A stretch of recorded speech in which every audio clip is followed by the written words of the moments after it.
자, 오늘은 이제 계시록 바로 알기 이제 24번째 말씀인데요. 제목은 큰 바빌론의 몰락에 대한 경고다라는 이런 제목을 가지고 여러분에게 전하도록 하겠습니다. 자, 이 오늘 다루게 될 28장 말씀은요, 우리가 지난주에 다뤘던 계시록 17장에 이어서 계속해서 이제 큰 바빌론을 이제 다루고 있는데요. 지금 주님께서 큰 바빌론을 심판하는 그런 장면을 지금 담고 있습니다. 자, 성경은 이 바빌론을 뭐라고 지금 일컬을 부르고 있죠? 큰 음녀다라고 이렇게 불리고 있는데요. 이 음녀, 이 큰 바빌론의 한 도시를 17장과 18장에서 두 가지 면으로 이제 구분해서 나누고 있습니다. 첫 번째는요, 계시록 17장에서는 이 큰 음녀 바빌론을 어떤 관점에서 다루고 있습니까? 영적, 종교적인 특성의 관점에서 말씀을 지금 다루고 있다는 겁니다. 어떤 관점이요? 영적이고 종교적인 특성에서. 자, 그러면 18장은 어떤 관점에서 다루게 될까요? 18장은 정치적이고 상업적인 특성의 관점에서 다루게 됩니다. 그래서 이 17장과 18장이 다른 바빌론이 아니라 다 같은 바빌론인데 17장과 18장이 조금 다른 관점에서 말씀을 이렇게 좀 다루고 있다는 것입니다. 자, 역사적으로 이제 우리가 로마라고 하는 도시를 한번 보게 되면요. 이 로마라고 하는 도시가 종교적인 특성과 정치적인 특성을 모두 가진 굉장히 아주 독특한 도시임을 우리가 알 수가 있습니다. 카톨릭의 본산지로서 이 로마는 전 세계 카톨릭의 중심지이며 머리가 되는 도시인데요. 정치적으로 로마는 로마 제국으로 서유럽과 중동과 아프리카를 완전히 장악한 제국이었습니다. 마찬가지로 7년 환란기 때가 되게 되면은 이 로마 카톨릭에 이어서 모든 것을 포함해서 환란기 때 큰 바빌론이라고 하는 이 도시가 이와 같은 모습을 지니게 된다는 겁니다. 이 큰 바빌론은 첫째 짐승인 적그리스도와 둘째 짐승인 거짓 대언자를 중심으로 해서 세계 단일 종교, 통합 종교의 중심지가 될 것입니다. 그 말씀이 어디에서 다뤘죠? 계시록 17장에서 종교적 영적 특성을 저희가 살펴봤고, 또한 이 큰 바빌론은 세계 정치와 군사와 경제와 상업의 중심지가 될 것이다. 이 말씀이 지금 어디에 이제 해당되는 겁니까? 계시록 오늘 다루게 될 18장 말씀에 거기에 이제 초점을 두고 있습니다. 자, 그럼 이제 본문을 보겠습니다. 1절에서 2절 말씀은 이제 바빌론에 대한 심판을 선포인데, 자, 큰 권능을 가진 천사가 바빌론의 멸망을 이제 선포하는 말씀을 이제 보시기 바랍니다. 1절 같이 함께 읽겠습니다. 이 일들 뒤에 내가 보니 큰 권능을 가진 또 다른 천사가 하늘로부터 내려오는데 그의 영광으로 인해 땅이 환해지더라. 자, 여기 이 일들 뒤에라고 하는 이 말을 잘 주목하시기 바랍니다. 사도 요한은 짐승과 여자의 신부를 보았고요. 천사를 통해 그들이 누구인지 이제 우리 앞장에서 이제 설명을 다 들었습니다. 그래서 짐승 위에 탄 여자가 열 왕에 의해서 불태워지는 것을 우리가 지난주에 이제 살펴보았는데요. 이 일들 뒤에라고 하는 말은 바로 이러한 것들을 본 뒤에라고 하는 그런 의미를 갖고 있습니다. 바로 종교적인 이 큰 바빌론이라고 하는 이 도시의 종교적인 멸망과 정치적인 멸망 간에 분명히 시간적인 구분이 있다는 것을 보여주고 있습니다. 여러분 이해하셨어요? 그러니까 17장에서는 어떤 특성을 다뤘죠? 종교적인 영적 특성을 다뤘고, 이 일들 뒤에 또 어떤 특성이 다뤄집니까? 예, 정치적이고 상업적인 면이 강조되어 있는데 여기에는 시간차가 있다는 겁니다. 자, 요한은요, 큰 권능을 가진 또 다른 천사가 하늘로부터 내려오는 것을 보았는데요. 이번에 등장하는 천사는 계시록 17장 1절을 보시게 되면 일곱 재앙을 쏟던 일곱 천사 중에 하나가 아니라 무슨 천사로 일컬어지고 있죠? 다른 천사, 또 다른 천사로서 이 천사는 권능을 가졌고 영광의 광채가 땅을 환하게 비추는 천사라는 겁니다. 이 천사는요, 아주 특별한 천사입니다. 이 천사는 예수님이 아닙니다. 아마도 이 천사는요, 빛의 천사로 생각되어집니다. 여러분, 사탄이 어떤 천사로 가장한다고 그랬죠? 빛의 천사로 가장한다고 했기 때문에 실제 하늘나라에는 어떤 천사도 있다는 겁니까? 빛의 천사가 있다는 겁니다. 아무튼 이 천사는요, 자신의 영광으로 땅을 환하게 비춰주는 굉장히 아주 독특한 천사라고 성경은 묘사하면서 2절 말씀 보겠습니다. 2절. 그가 우렁찬 음성으로 힘차게 외쳐 이르되 저 큰 바빌론이 무너졌도다 무너졌도다. 그녀가 마귀들의 처소가 되고 모든 더러운 영의 요새가 되며 모든 부정하고 가증한 새들의 집이 되었도다. 자, 이 천사가 우렁찬 음성으로 힘차게 외쳤는데요. 뭘 외쳤습니까? 저 큰 도시 바빌론이 무너졌도다 무너졌도다라고 이렇게 외치게 된다는 것입니다. 그런데 우리가 계시록 14장 8절과 계시록 16장 19절에서 그 큰 바빌론이 무너졌도다 무너졌더라 이 말이 이미 두 번에 걸쳐서 이미 언급된 내용입니다. 그런데 이 무너진 바벨론의 모습이 어떻다라고 지금 천사가 묘사하고 있습니까? 첫 번째 특징이 뭡니까? 마귀들의 거처가 되었다. 두 번째는요, 온갖 더러운 영의 요새가 되었고, 세 번째는요, 온갖 부정하고 가증한 세대들의 집이 되었다라고 이렇게 묘사를 하고 있습니다. 자, 사랑하는 여러분, 이처럼 7년 환란기 때 온 세상을 다스리는 이 큰 바빌론이라고 하는 도시는요, 한마디로 마귀들의 처소요, 모든 더러운 영의 요새며 모두 부정하고 가증한 새들의 집이 되었다는 겁니다. 그런데 지금 우리가 살고 있는 이 시대에는 지금 마귀들은 어디에 있을까요? 마귀들은 어디서 다스리고 있을까요? 이 땅에서도 활동하고 있지만 주무대는 어딜까요? 에베소서 6장 12절 말씀해 보면은 높은 처소들에 있는 영적 사악함이다 라고 이렇게 얘기합니다. 그들이 거하는 곳이 어디입니까? 높은 처소다 라고 이렇게 이야기하고 있습니다. 그런데 지금 본문에서 우리는 땅의 어떤 도시에 있는 마귀들과 전쟁하는 모습을 보게 됩니다. 그래서 환란기 때는 하늘에서 쫓겨난 용과 그의 천사들이 땅으로 내려와 자신들의 처소로 삼는 도시가 어떤 도시라는 겁니까? 바빌론이라는 도시라는 겁니다.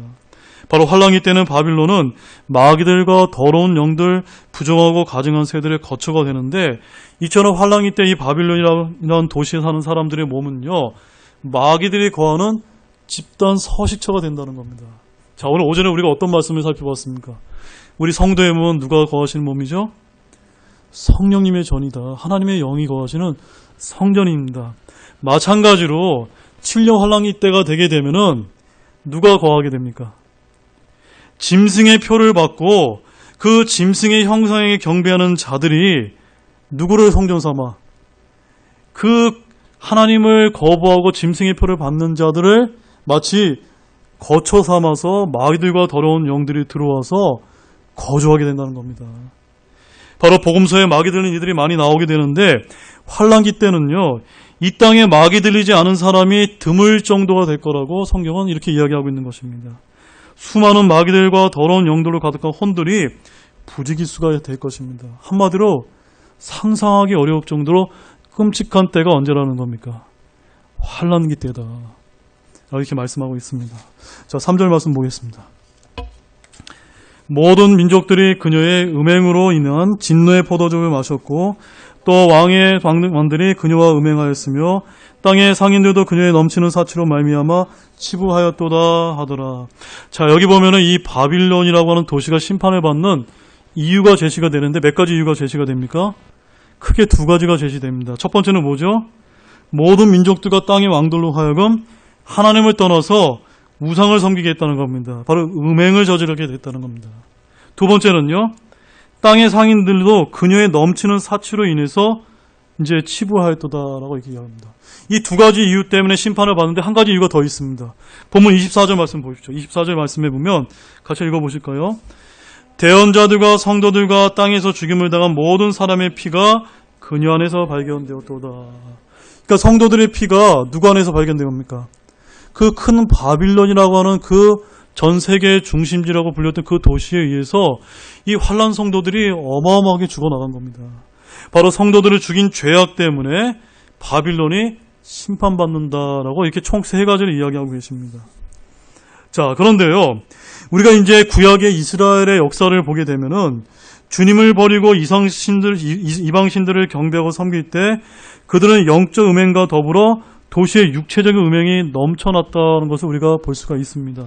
마찬가지로 환란기 때 역시도 세상의 왕과 민족이 바벨론과 결탁을 하면서 음행을 하게 되는데, 여기에는 이 음행은 바로 우상 숭배만을 가리키는 것이 아니라 실제적인 육체적인 음행까지 다 포함하는 끔찍한 일이 벌어지는 것을 기억할 필요가 있다는 것입니다.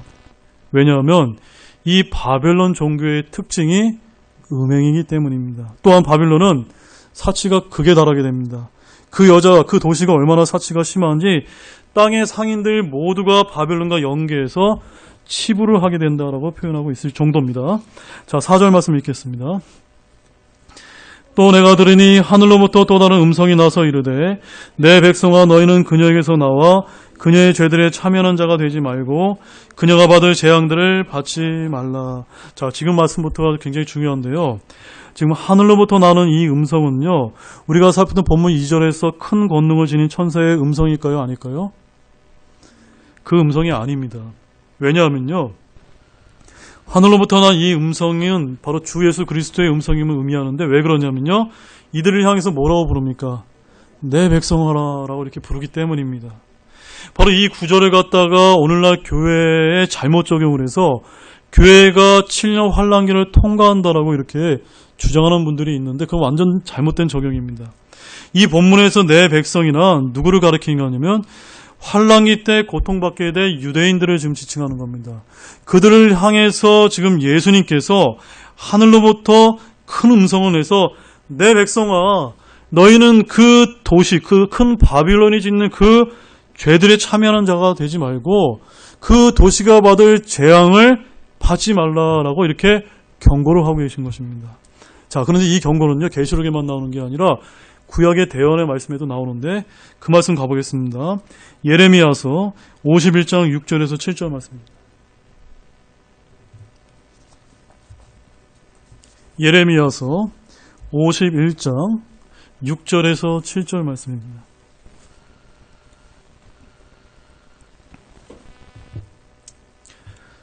예레미야서 51장 6절 7절 다 찾으셨어요? 네, 찾으셨으면 같이 한 목소리 읽겠습니다. 바빌론의 한가운데서 나와 도망하고 각 사람이 자기 혼을 건질지어다. 이때는 주가 원수 갚는 때니 그녀의 불법 가운데서 끊어지지 말라. 그가 그녀에게 보응하리로다. 바빌론은 주의 손에 있는 금잔 곧 온 땅을 취하게 한 금잔이었도다. 민족들이 그녀의 포도주를 마셨으므로 미쳤도다. 자, 여러분 이 말씀 이해하는 거 어렵습니까? 쉽습니까? 쉽습니다. 이 말씀이 바로 어느 말씀하고 똑같습니까? 지금 우리가 다루게 될 이 계시록 17장과 18장에서 다루는 큰 바빌론에 대한 멸망과 그를 일치하는 말씀이 우리가 알 수가 있는데요. 여기 이 말씀 잘 보십시오. 바벨론의 한가운데서 나와 도망하고 각 사람이 뭘 지키라고요? 자기 혼을 건질지어다라고 이렇게 또 혼을 강조하고 계십니다. 네. 혼의 구원을 강조하고 계세요. 자, 사랑하는 여러분, 오늘날 이 우리 신약교회는요, 이 7년 환란기가 되면 그 환란이 시작되기 전에 공중으로 들림을 받게 돼서 이 오늘 우리가 다루게 된 이 큰 바빌론이라는 도시와는 관련이 있습니까? 없습니까? 사실 우리하고는 상관이 없어요. 그런데 어떤 분들은 이 말씀을 영적, 교훈적으로 적용을 해서 카톨릭과 여호와 증인과 몰몬교와 통일교와 신천지와 같은 데서 그 이단들에 대해서 빠져나오라고 이 말씀을 들어서 이야기하시는 분들이 있는데 저와 여러분들 이 말씀이 의미하는 교리적인 뜻을 정확하게 이해하면 됩니다. 바로 일곱째 천사가 금병을 쏟아붓기 전에 주님은 이 마지막 심판을 행하시기 전에 친히 자기 백성들을 어디부터 나오라는 겁니까?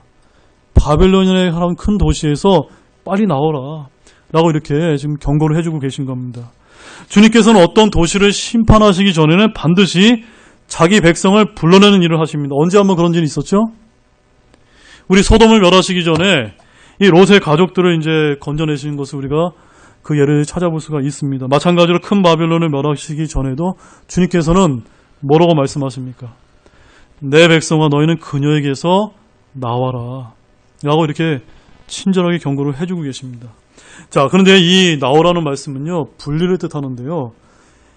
거룩함에 이르는 실행적인 방법은 분리와 불일치와 비동조와 비타협임을 여러분 깨닫기 바랍니다.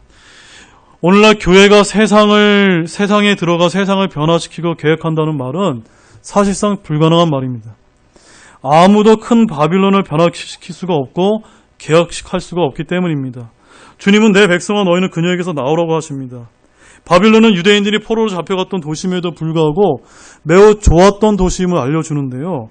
그들은 그곳에 거주하면서 정착을 했고 약속의 땅으로 들어가기보다는 그냥 그곳에 머물러서 있었던 유대인들이 굉장히 많았습니다. 그래서 주님께서는 심판이 임하기 전에 그들에게 뭐라고 얘기하는 겁니까? 나와라 라고 이렇게 말씀하고 계십니다. 롯이 심판이 떠나기 전에 소돔에서 나왔듯이 주님은 백성들이 속히 바빌론을 떠나야 된다고 이렇게 이야기하고 있습니다. 지금 우리가 살고 있는 이 시대에는 영적인 분리가 중요하지만요, 구약이나 환란 때는요, 육체적으로 그 도시에서 실질적으로 나와야 이제 목숨을 구원받고 살 수 있다라는 것을 우리가 좀 알아야만 됩니다. 또한 4절 말씀 하반절 잘 보십시오. 뭐라고 얘기하시냐면 그녀의 죄들에 참여하는 자가 되지 말고 라고 이렇게 얘기합니다. 이 말씀 굉장히 중요한 말입니다. 여러분, 바벨론의 죄가 어떤 죄입니까? 음행과 우상 숭배라는 것을 우리가 알 수가 있는데, 자, 고대 바빌론이라고 하는 도시는 어떤 죄를 졌냐면요, 하나님을 대적해서 도시를 건설하고 탑을 쌓는 그런 명분을 내세우면서 그들이 뭐라고 내세웠냐면 흩어짐을 면하자 라고 이렇게 이야기했습니다. 한마디로 그들은 연합과 통합과 일치와 하나됨을 슬로건을 내걸었다는 것입니다. 마찬가지로 정치 통합, 경제 통합, 종교 통합, 모든 것을 다 통합하는 것입니다. 하나님이 없는 세상 건설이 바로 바빌론의 이상이라는 것입니다. 바로 하나님은 이런 바빌론에서 하나님의 백성인 유대인들이 이런 일에 동참하지 말고 빠져나오라고 지금 말하고 있는 것인데, 7년 환란기 때 자신의 백성인 그 유대인들이 이런 큰 바빌론이 종교통합, 정치통합, 경제통합할 때 그 우상숭배와 음행의 죄에 가담하지 말고 나오라고 이렇게 친절하게 이야기하고 있는 것입니다. 우리가 이것을 통해서 우리 신약성도인 우리에게도 좀 교훈을 적용할 수가 있습니다. 우리는 비록 세상에 살고 있지만 이 세상에 속합니까? 안 속합니까? 속하지 않습니다. 그러므로 우리는 이 세상에 살지만 세상을 사랑하지 않고 동조하지 않고 일치하지 않고 비록 이 세상에서 미움을 받더라도 이 세상에서 승리하면서 살아가야 되는 존재라는 것을 믿으시기 바랍니다. 결코 우리는 세상의 풍조를 따르지 않고 세상을 십자가에 못 박고 나 또한 세상에 못 박는 이런 십자가의 삶을 살아가야 되는 것이 바로 우리 그리스도인이라는 것을 믿으시기 바랍니다. 자, 본문 5절 말씀 읽겠습니다. 그녀의 죄들이 하늘에까지 닿았고 하나님께서 그녀의 불법들을 기억하셨느니라. 자, 여기서 중요한 단어는요, 기억하셨다는 겁니다. 뭘 기억하셨죠? 그녀의 불법들을. 누구의 불법입니까? 큰 바빌론이 마지막 때 행한 불법들을 하나님께서 기억하신다는 겁니다. 이 그녀의 죄가 얼마나 많은지 그 분량이 어디까지 닿았습니까? 하늘에까지 닿았습니다. 그런데 창세기 6장 11절 말씀에 우리가 가보게 되면은 노아의 홍수 때에는 하나님께서 땅을 멸하실 때 죄가 땅에만 가득했습니다. 근데 이 계시록에서는 어디까지 가득합니까? 하늘에까지 죄가 이르고 있다는 것을 흥미롭게 보시기 바랍니다. 아무튼 하나님께서는요, 노아의 홍수로 땅을 심판하시기 전에 주님은 땅에 관한 사람들의 폭력과 피 흘림을 다 보셨던 것과 마찬가지로 땅에서, 환란기 때 땅에서 성도들이 부르짖는 기도를 들으실 뿐만이 아니라 피의 부르짖음도 들으신다는 것을 기억하기를 원합니다. 창세기 19장 13절 말씀에 이런 말씀이 있습니다. 그들에 대한 부르짖음이 주의 얼굴 앞에서 크므로 우리가 이것을 멸하리라. 주께서 그것을 멸하시려고 우리를 보내셨느니라 하매라고 해서 소돔과 고모라의 부르짖음을 들으셨고 그들의 행위대로 보응하시는 그 심판의 말씀을 하고 계십니다. 그 다음에 우리 출애굽기 한번 3장 9절 말씀 가보실까요? 출애굽기 3장 9절 말씀입니다.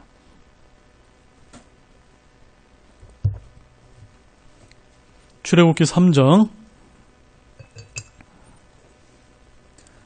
9절 말씀. 찾아서 함께 읽겠습니다. 그러므로 이제 보라, 이스라엘 자손의 부르짖음이 내게 이르렀고 이집트 사람들이 그들을 학대하며 학대하는 것도 내가 보았노니. 지금 주님께서 누구의 부르짖음을 들으셨습니까? 이스라엘 백성이 이집트 사람들에 의해서 고난당하고 학대받는 그 부르짖음을 내가 똑똑히 들었다라고 말씀하고 있습니다. 출애굽기 22장 23절 말씀도 보십시오. 출애굽기 22장 23절 말씀입니다.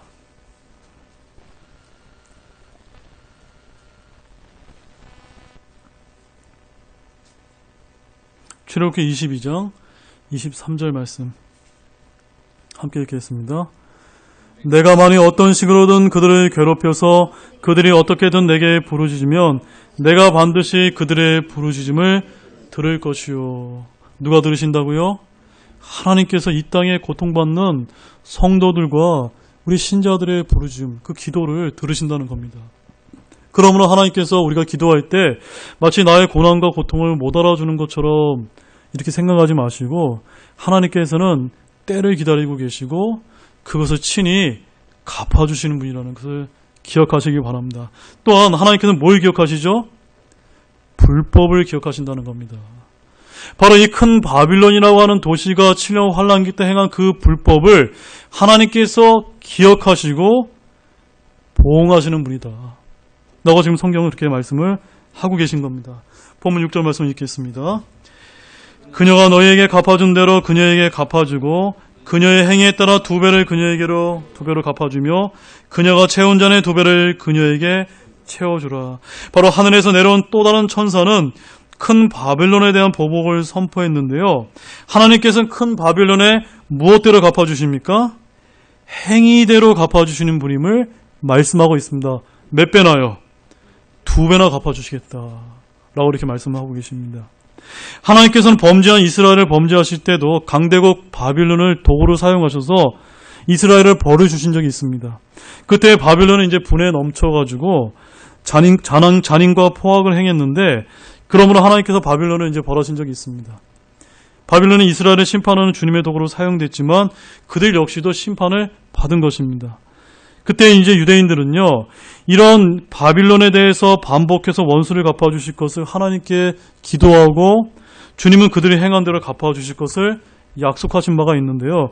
우리 시편 137편 8절에서 9절 말씀도 한번 보시겠습니다. 시편 137편 8절 9절 말씀입니다.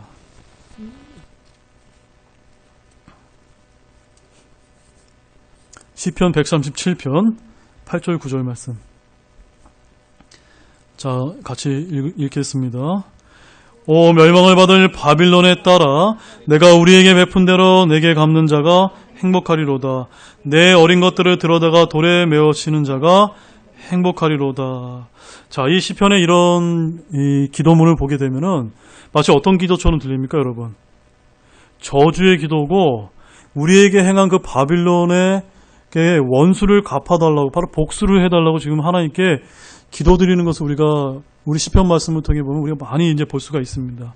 왜 이렇게 기도를 했냐면요. 시편에 우리가 구약을 보게 되면 하나님께서는 뭐라고 이제 이스라엘에 대해서 약속하셨냐면 이스라엘을 축복하는 자들에게는 복을 주고 이스라엘을 저주하는 자는 저주하시겠다고 약속했기 때문에 유대인들은 이와 같은 기도를 많이 드렸고 언제 또 이런 기도를 드리게 될까요? 7년 환란기 때 또 이런 기도를 드리게 된다는 것입니다. 자, 그런데 제가 여러분에게 이제 묻고 싶은 것은 구약의 유대인들은 이런 복수를 해달라는 기도를 드렸지만 우리 신약 교회 시대의 우리들은 이런 기도를 할 수 있을까요? 없을까요? 하면 됩니까? 안 됩니까? 우리에게는 그것이 금에 있다는 겁니다. 왜냐하면 마태복음 5장 44절 말씀에 예수님께서 뭐라고 얘기하셨냐면 너희 원수들을 사랑하며 너희를 저주하는 자들을 축복하고 너희를 미워하는 자들에게 선을 행하며 악의를 품고 너희를 다루며 너희를 핍박하는 자들을 위해서 기도하라라고 이야기하셨기 때문입니다. 한마디로 우리는 어떻게 해야 된다고요? 나를 미워하고 핍박하고 우리의 원수들까지도 복수해달라고 기도하는 것이 아니라 어떻게 해요? 사랑하게 해달라고 이렇게 기도해야 된다는 겁니다. 우리를 악하게 다루는 자들에 대한 복수와 원수 갚는 일은 우리의 몫이 아니라 누구의 몫입니까? 하나님께서 행하시는 일이라는 겁니다. 그래서 주님은요, 각 사람에게 그의 행위대로 갚아주는 분인데 오늘날 우리 교회 시대에서 교회들에서 은혜의 하나님, 사랑의 하나님만 많이 강조되는데 이것이 전부가 아닙니다. 성경의 하나님은요, 잘 들으십시오. 질투하시는 하나님이시고 소멸하시는 분이시며 분노의 하나님이시며 원수 갚으시는 보복의 하나님이시라고 성경은 그렇게 말씀하고 계십니다. 바로 은혜와 용서와 사랑만큼이나 하나님의 거룩과 공의 역시도 굉장히 중요한 면을 갖고 있다는 그런 하나님에 대한 분명한 지식을 우리는 갖고 있어야만 된다는 것입니다.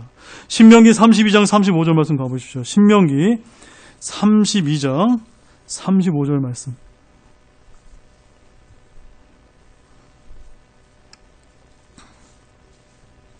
신명기 32장 35절 말씀.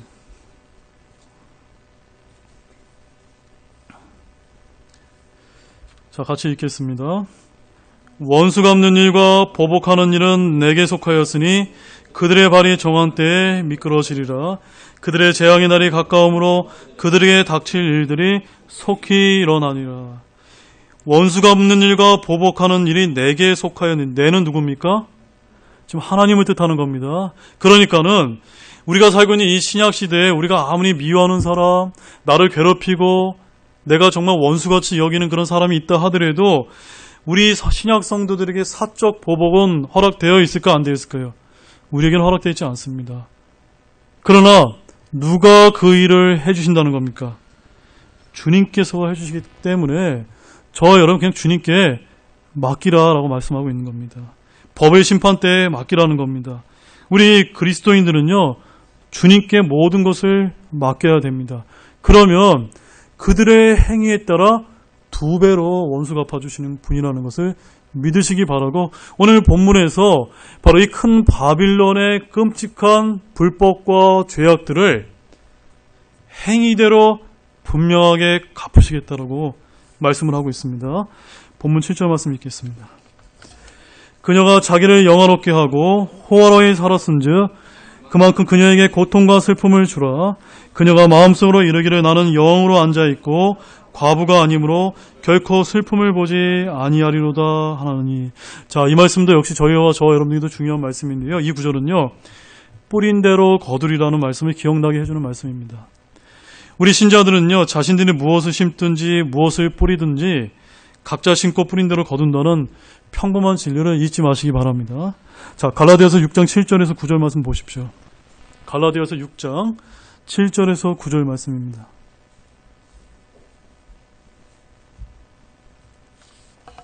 갈라디아서 6장 7절 9절 말씀 함께 읽겠습니다. 속지 말라. 하나님은 조롱당하지 아니하시나니 사람이 무엇을 심든지 또한 그것을 거두리라. 자기 육신에게 심는 자는 육신으로부터 썩는 것을 거두되 성령에게 심는 자는 성령으로부터 영존하는 생명을 거두리라. 우리가 잘 행하는 가운데 지치지 말지니 우리가 기진하지 아니하면 정하신 때에 거두리라. 자, 이 말씀처럼 심는 것과 거두는 것의 법칙을 여러분의 마음속에 깊이 새겨두시기 바랍니다. 지금 당장 우리가 열매를 거두지 못해도 언제 거두게 됩니까? 정하시는 때가 되게 되면 하나님께서 저와 여러분을 통해서 거두게 해주신다는 겁니다. 그런데 오늘 본문 말씀을 보게 되면요, 하늘에서 내려온 천사는 이 바빌론의 죄악을 지적했는데 어떤 죄악을 지적했냐면 7절 상반절을 보게 되면 그녀가 자기를 영화롭게 하고 호화롭게 살았은즉. 그가 어떻게 살았다고요?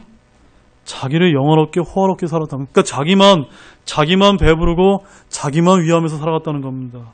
자, 사랑하는 여러분, 자기 죄일까요, 아닐까요? 성경에 의하면 이것은 죄라고 분명하게 이야기하고 있습니다. 왜냐하면 하나님을 영화롭게 해야 되는데 자기를 영화롭게 하고 호화롭게 살았다면 그것은 성경에서 죄라고 말하고 있기 때문입니다.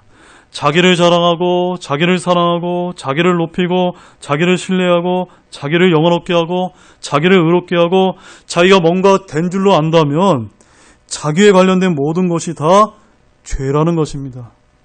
성경은 뭐라고 얘기하시냐면 자기를 낮추고 자기를 부인하고 자기 십자가를 지라고 우리 신약 성도에게 명령하고 계십니다. 또한 고린도전서 13장 4절 말씀에서는 사랑은 자기를 자랑하지 아니하며 라고 말씀하고 있습니다. 누구를 자랑하지 말라고요?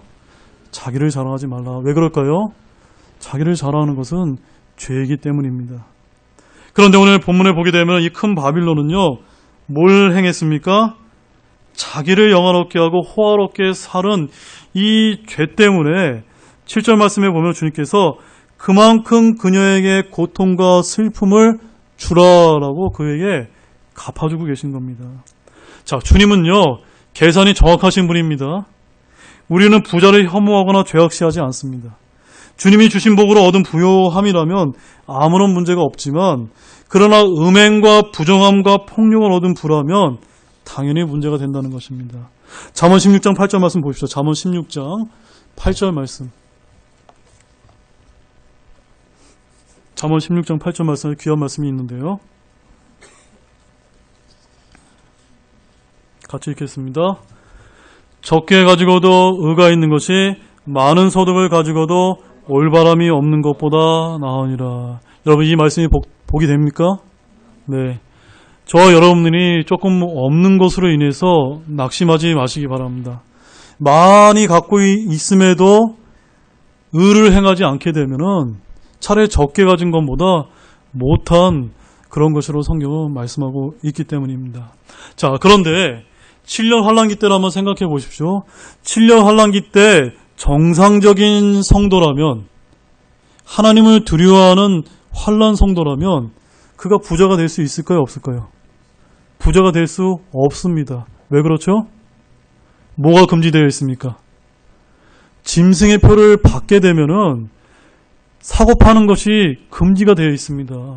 그러므로 7년 환란기 때 자기를 영원롭게 하고 화롭게 사는 그런 부자가 나왔다는 것은 바로 짐승의 표를 받았다는 것이고 하나님을 거부했다는 것이, 하나님을 두려워하지 않았다는 겁니다. 그러므로 그들은 자기의 행위에 따라 보응받게 되는 것입니다. 마지막 8절 말씀입니다. 그러므로 그녀가 받을 재앙들 곧 사망과 애곡과 기근이 한날에 임하리라. 그녀가 완전히 불에 타리니 그녀를 심판하시는 주 하나님은 강하시니라. 자, 이제 마지막입니다. 이 큰 바빌론의 이 도시라고 하는 심판은요, 서서히 무너지는 것이 아니라 어떻게 무너집니까? 어느 한날 갑자기 이제 임하게 됩니다. 마치 소돔과 고모라의 멸망이 하루 만에 일어난 일이듯이 큰 바빌론 역시도 사망과 애곡과 기근이 한날에 임한다라고 이렇게 말씀합니다. 바로 큰 바빌론 완전히 불에 타게 되는데 불은 사악한 자들에 대한 주님의 심판의 수단입니다. 소돔과 고모라가 불로 멸망했듯이 또한 사탄의 군대들이 불에 삼킴을 당하듯이 또한 주님을 믿지 않고 예수님을 믿지 않는 불신자들이 불타는 불호수에 던져진 것과 마찬가지로 우리 주님께서는 소멸하시는 분이심을 믿으시기 바랍니다. 왜냐하면 이런 것들은요, 바로 주님께서 심판하시는 분이라는 것을 일컫는 표현입니다. 결론을 맺겠습니다. 7년 환란기 때 큰 도시 바빌론이 대단히 부귀와 영화와 권세가 있다 하더라도 하나님께서 멸하고자 하시면은 하루거리도 안 된다는 겁니다. 그녀를 심판하시는 하나님은 어떠한 분이기 때문입니까? 강하신 분이기 때문이다 라는 것을 믿으시기 바랍니다. 그러므로 그 강하신 하나님이 온 우주 만물과 온 인류의 역사를 주재하시고 주관하시는 강하신 하나님이심을 굳게 믿는 우리 저와 여러분이 되시기를 주님의 이름으로 축원드립니다. 기도하시겠습니다.